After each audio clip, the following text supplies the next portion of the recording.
So 1 year later, I'm joined again by Ralph Torres on the Eastman stand here.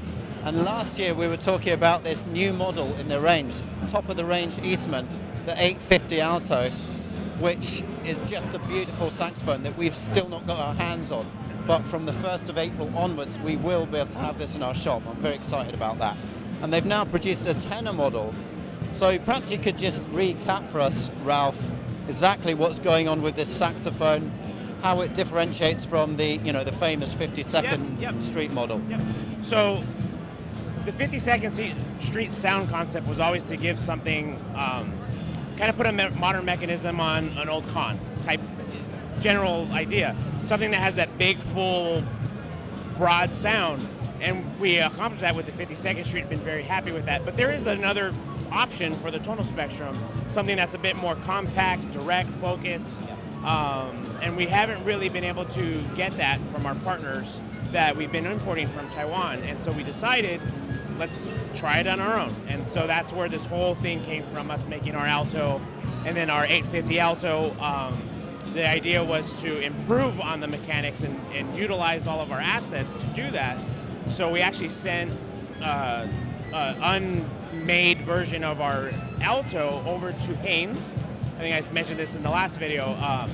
And the head of the stringing department there, David Schipani, and also in charge of R&D, basically reshaped all the spots that you actually touch when you're playing a saxophone, all the side keys, all the pinky keys, all the finger keys. He reshaped, remolded, and actually made all of those pieces in his basement out of sheets of brass, out of pieces of brass. Really cool thing. Okay. And we sent that to the factory. They reverse engineered it, and that's where the 850 came from. And so you can see there's a lot of really beautiful, elegant pieces that he has on the way he shaped the side keys. Everything's much more elegant. And ergonomics, we had people with various hands playing the instrument. Does that feel good? That feel good? So we did a lot of tweaking. So it's kind of coming from the point of view of laying the hand on the saxophone and what feels most comfortable to the human hand when it's on the saxophone. Yes, absolutely.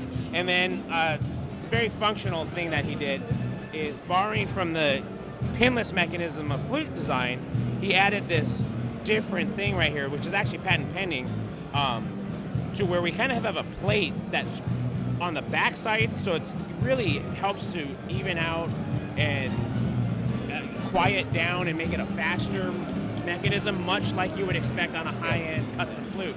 No one's really changed the functionality on how the mechanics of a saxophone work, so rather than just trying to add bells and whistles to something, we really tried to reverse. Go back to the source of the issue. and try to improve it, because that's something we've been doing at Haynes for over a decade now, and the flute community's been doing a lot more than the saxophone community has.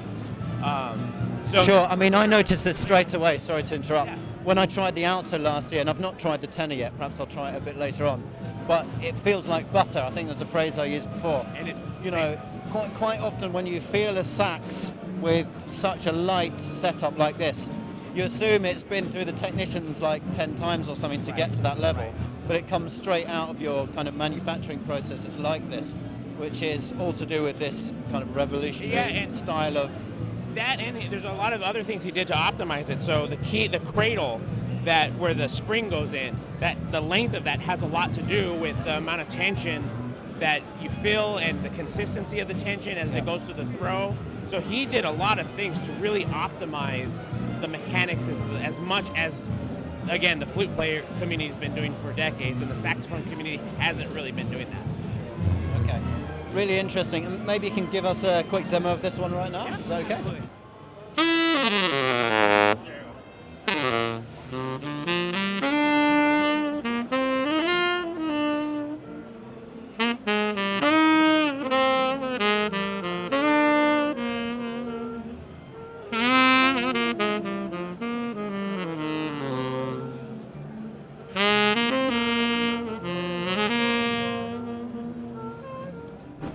Lovely rich sound. Standing here, I can really feel that warm presence of the sound.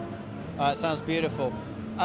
So this is the 850 series or 850 series, the top end in Eastman. St. George actually is what we're calling the ones that end in the 50, and the ones that end in the 52 are the 52nd Street. Right. Okay.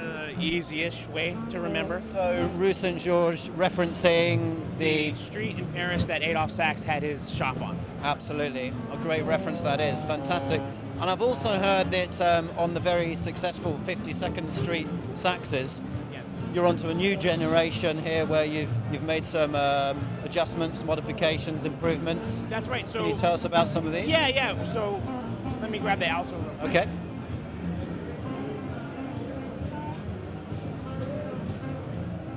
So when we came up with the 52nd Street, as I said earlier, it's kind of a nod to the sound concept.